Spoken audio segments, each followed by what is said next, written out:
Capsular contracture release, e.g., sever type procedure. Capsular contracture release is not commonly performed unless the shoulder is fixed in marked internal rotation and adduction. In this position, the arm is unable to move away from the body. The physician makes an incision at the front of the shoulder where the deltoid meets the pectoral muscle. The subscapularis tendon is removed from the glenoid rim. The anterior capsule is left intact.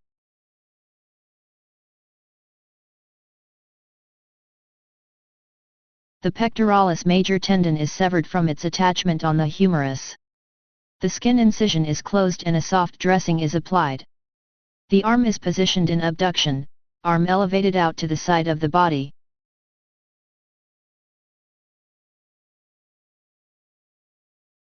Release, tarsal tunnel, posterior tibial nerve decompression. The physician releases the tarsal tunnel, decompressing the posterior tibial nerve. The tarsal tunnel is located on the inside of the ankle. A curved incision is made along the inner ankle, behind the medial malleolus. Dissection exposes the flexor retinaculum. The retinaculum is released along the tunnel. The posterior tibial nerve is identified by blunt dissection and traced as it courses down through the tarsal tunnel.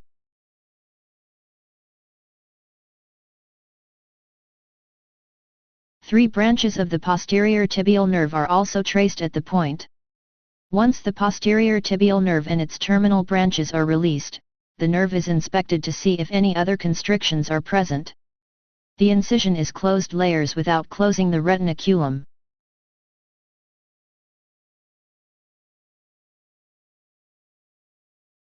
Release, intrinsic muscles of hand, each muscle. The physician releases the intrinsic muscles of the hand to restore intrinsic function. The physician incises the overlying skin and dissects to the contracted muscle. The intrinsic muscle is incised to release contracture. The incision is sutured in layers. When reporting this procedure, indicate which intrinsic muscle was released, interossei or lumbricals. If microsurgery is used, report using modifier -20 or 09920. Report each muscle separately.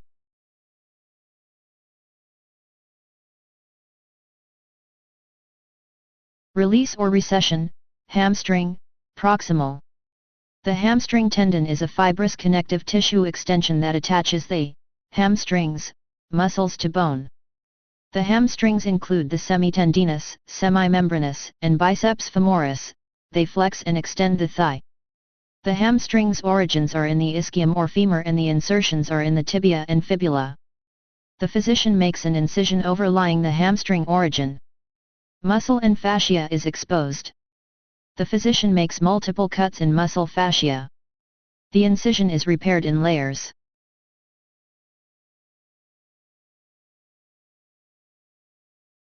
Lateral retinacular release open. The physician performs an open lateral retinacular release. Lateral retinacular release is done when too much lateral tension on the patella from tightness of the lateral retinaculum causes patellar misalignment, not allowing correct movement. This can be associated with articular cartilage lesions and idiopathic chondromalacia. The physician makes an incision to access the lateral patellofemoral and the lateral patellotibial ligaments.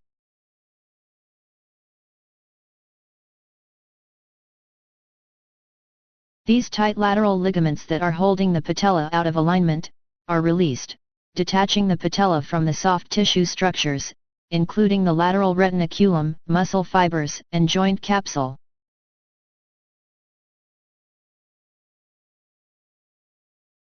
Release of thenar muscle, e.g., thumb contracture.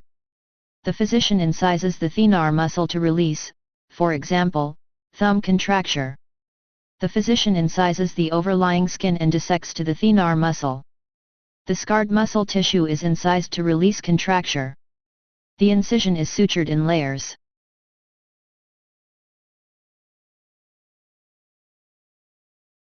Release of encircling material, posterior segment. The physician inserts an ocular speculum.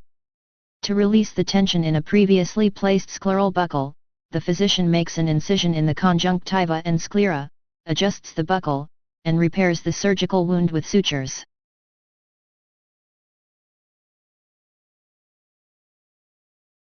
Release of extensive scar tissue without detaching extraocular muscle. During the performance of separately reported horizontal muscle surgery, scar tissue from a vertical muscle is excised.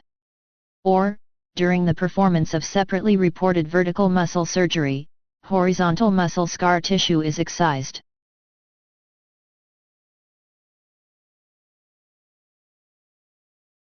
The scar tissue of the extraocular muscle is isolated, and the physician uses a scalpel to dissect the scars and fibrotic tissue from the muscle affecting the muscle itself. The surgical wound is closed with sutures.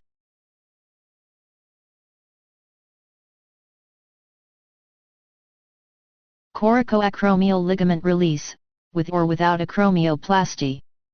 The physician performs a coracoacromial ligament release, with or without acromeoplasty.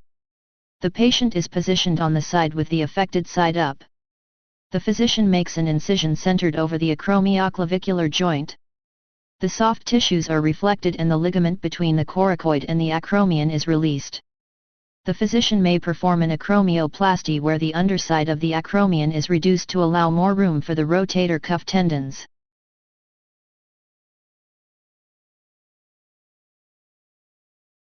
Acromeoplasty involves the division of the acromioclavicular ligament followed by the use of a burr to cut away the undersurface of the acromion. During acromionectomy, the distal portion of the acromion is removed. Following completion, the joint is irrigated and the incisions are closed with sutures or strips. Acromeoplasty involves the division of the acromioclavicular ligament followed by the use of a burr to cut away the undersurface of the acromion. During acromionectomy, the distal portion of the acromion is removed. Following completion, the joint is irrigated and the incisions are closed with sutures or strips.